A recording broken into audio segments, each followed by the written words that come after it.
Happy Monday, family. How goes it? How goes it? How goes it? Hopefully, you guys having a great and exceptional day. Another week, another opportunity. September is basically over with, and it's all good in the neighborhood. Fall is upon us. Today's word of the day is rotation. It's Monday. We're getting back into the regular rotation. Rotation stands for the action of rotating around the axis of the center and whatnot. And obviously, there's another reason why I like having the Saturn ring around my face right now. So all over the place. But anyways, um, one thing I've said to myself is, and I've said online a bunch of times, is when you have a specific amount of rotation in your life of good people, good information, bad information, wrong information, whatever the case may be, it can help or hurt you all at the same time. Good healthy things we consume, not just from a mental perspective, but from an actual physical perspective. The foods we eat, the people that we're around, the conversations that we have. And if you don't have a good mental diet and a good physical diet, then a lot of times it could help and hurt you all at the same time. Just depends on the situation, depends on who you are. I'm not a doctor, but I just noticed that some of the most happiest people are the ones that, if they're at least not eating the best food, they're at least consuming the best information, and they're around the most positive and influential people on the planet. Not the people that are negative, not the people that are always, no dream having, no goal having, no ambition having people, and things of that nature.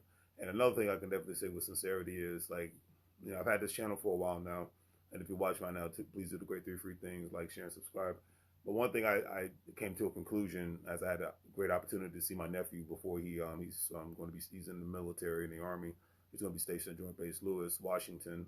So good luck to him. I know him and his twin brother, they're actually driving out there, so they're halfway there now. So hopefully, hopefully you guys have a safe trip to the West Coast. They drove from Virginia. But anyways,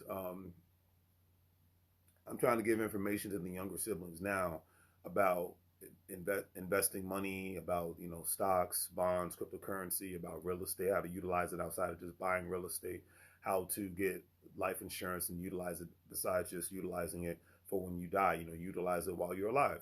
As people call, the whole life insurance policies, what people call private banking, in-home banking systems and things of that nature, which people have been utilizing for generations, individual retirement accounts that people have been utilizing for generations.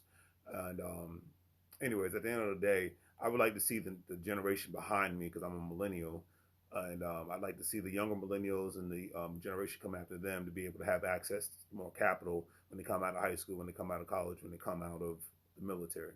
So they're not just getting a job and living paycheck to paycheck, because too many people have been doing that. And that's why it's easy for people to get gentrified out of major cities, because they only have access to a job, but they don't have access to utilizing real estate for them to get access to capital. They don't have access to whole life insurance policies to get access to capital. They don't have anything outside of their 401k to get access to capital, because that's the number one name of the game. So it's not about how much money you make, but it's about how much money you can get access to. And so assets equals, freedom, debts equals liability. So more and more people have been acquiring more debts and thinking getting a better paying job is the only solution. And that's not always the case. Having access to credit, having access to equity lines of credit for real estate, having access to basically equity lines of credit when it comes to life insurance policies can help you get out of specific binds, can help you buy more real estate, can help you start a freaking business. But I'm not giving out financial advice, so do your own homework. Don't just listen to a random dude on the internet. But I will say with all sincerity that these are the keys and the principles of closing the wealth gap for working people, if they think outside of the box that the education system and jobs put people in. That's just what it is. And there's nothing wrong with being put in that box, but you live in a free country if you live in the U.S., and you have the opportunity to think outside of the box without being persecuted, and implementing things outside of the box without being persecuted. So that's all I'm saying. Because if I knew the information now if I knew this information I know now about getting, contributing money to specific things every month to get more access to capital, if I knew this when I was 28 or 25 years old, best believe my lifestyle would be way different now. Where I live at would be way different now. The people that I'd be surrounded by would be way different now. A lot of things would be different now. So that's why now in my life, I'm not wasting time with people that are not having productive conversations. I'm not going to argue with people online, because it's a waste of time, unless we're arguing about how we're going to make some money. Like, if you're giving me a better option than what I know, I'm all ears. But if you just want to argue about politics and celebrity gossip, or a statement that was put online, I don't got time for that. I'm a grown man. I got grown man business to tend to. It's like somebody put a comment. I put a statement out there stating, hey, if you support your friends' businesses like you support celebrities and all these other businesses of people you don't know. And of course, somebody took it out of context. They're like, well, you're actually talking about, these people only come around when they want something. I say, yeah, there's certain instances that takes place, but the number one reason why, especially a lot of African American businesses don't survive or grow, is because people have that mindset, which I just stated. It's, oh, you just want something, you're trying to come up. No, you're gonna go to freaking Food Line, you're gonna go to Safeway, you're gonna go to Kroger's, and you're supporting somebody else's business, unless you just don't like eating food, or you're going to go to McDonald's, or you're going to go to Exxon, unless you just don't like driving your car, or you're going to get maintenance done on your vehicle, unless you just don't have a car. You're going to get work done in your house, unless you just don't want a house.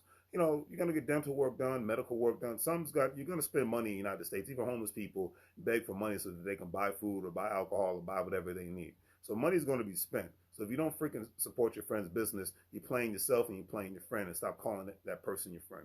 That's my little rant on that. But today's quote of the day is by Isaac Disraeli. He stated, "The wisdom of the wise and experience of ages may be preserved by quotations." I could not agree with that statement more. Because one thing, the older you get, the more wisdom you're supposed to have. That's why certain people laugh at certain elders if they don't have anything to really show for their life outside of getting older. We're all going to get older, and a lot of us are blessed to get older. Some of us not blessed to get older.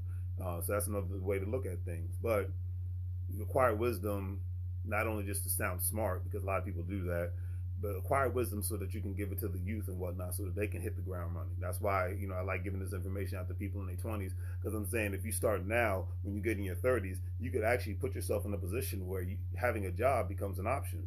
Like my nieces and nephews, like, well, I love my job. Okay, great, make it an option, especially in case eventually you're going to end up being working for a boss that you're not going to like. So put yourself in a position to where your job becomes an option, or you turn your job into an actual hustle, to where you are an entrepreneur or a business owner yourself, to where you don't have to have a boss except your customers are your boss. So it's just another way of looking at things, another way of viewing things. Nothing wrong with having a job, nothing wrong with that at all. Give yourself options, because the number one problem that's always been with working people is loving your job, but your job might not love you. In certain instances, when the economy goes bad or a pandemic happens, or you get sick because of a medical issue. So everybody has to have backup plans economically. So why not, the sooner you start, the better off you'll be in the end. All right. So do the great 3 free things, family. Like, share, and subscribe. Have a great day. And as I always say, make money moves, or you're going to live broke like a fool. Take care.